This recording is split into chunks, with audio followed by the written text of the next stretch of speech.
little solo for you this time. It's Graydon's solo on the Steely Dan track Peg. Very interesting solo for a number of different reasons. When they were recording this track, they got, I think, 6 or 7 different guitar players to come in and play a solo on it, and they weren't quite getting what they wanted, and they got Graydon in to do a solo, and he gave them what they wanted, basically. Also interesting because, you know, the Steely Dan guitarists after that, you know, a lot of them have done their own take on the solo as well, so might be worth looking at in another lesson. But let's look. Let me just look at the chord progression first. Okay, so this chord progression, it's basically same structure as a 12-bar blues, so going through the 1, 4 and 5 chords, very basic, but each of the chords is preceded by its 4 chord. So this is in the key of G, so before the G chord you've got the C chord, but in this case it's a C major 7. So although it's a blues progression, it doesn't have that kind of blues sound to it necessarily. So let me just play the chord progression for you. So it's a 12-bar sequence, just a 1, 4, 5 if you like, with these preceding chords coming before each chord.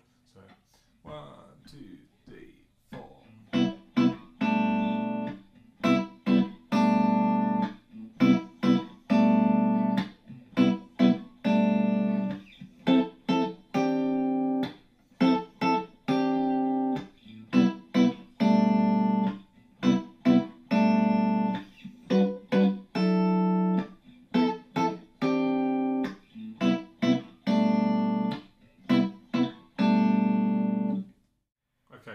One of the things I find interesting about Graydon's approach to this solo is that he's not really thinking too much about the passing chords.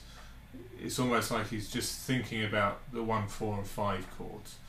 And although I know I said earlier that there's not really a blues sound to the chord progression, although it follows that structure, in the solo he does kind of adopt some blues sound in there. So the solo starts with some double stops, the 2 notes played together, and he's using a flat 7 sound over the G, so it's sounding a bit more bluesy already. Interesting to note that every time the F, so the flat 7 in G, when you hear that against the C chord, it clashes with the E, which is the 3rd in C. But it's only a momentary clash, so it actually sounds quite cool and works fine. So the solo starts like this.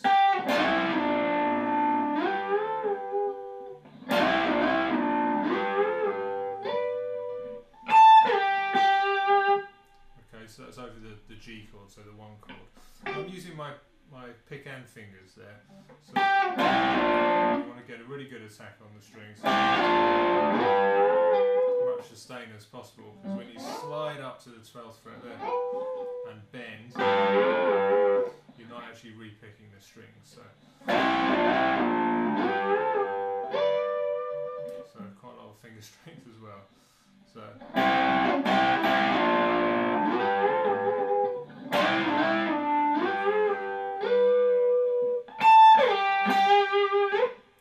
that's the first 4 bars. Then when it goes to the C chord, again, it seems like he's not really thinking about the F that's coming before the C. He's just thinking more around a C kind of tonality, I guess. And then this sequence here.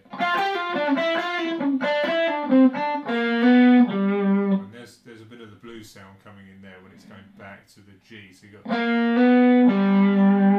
that, you know, minor 3rd to major 3rd going into the on a G chord. So,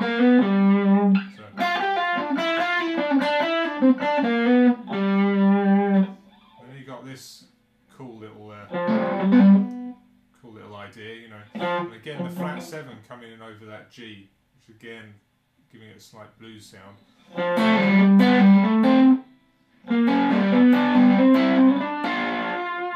Again, I'm using using pick and fingers there.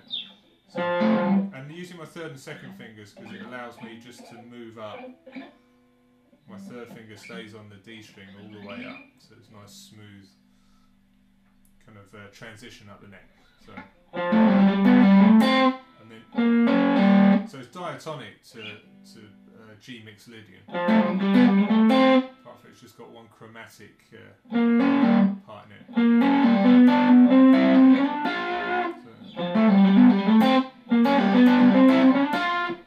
And then when it goes to the D, now this is a tricky part and it's very, very fast on the original. But it's basically, so on the D chord he's playing an F sharp minor pentatonic scale, which kind of gives it, it's it's an available pentatonic on that sound. And the line, I think it's in sixes.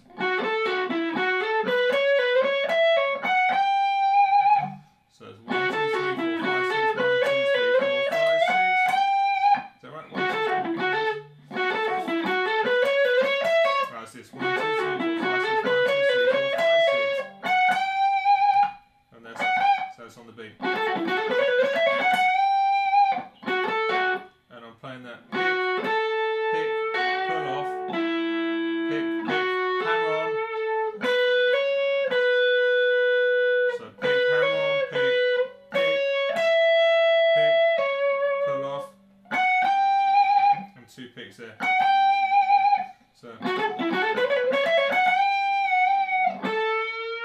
and there's a slow kind of bend up. Getting a slight bluesiness coming in there.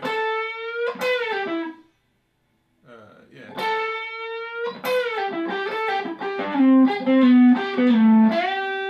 And that's a nice with the using like a pedal tone at the top. So.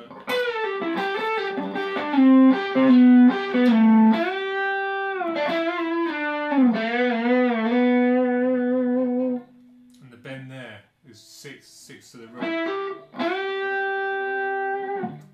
So 3 fret bend there. I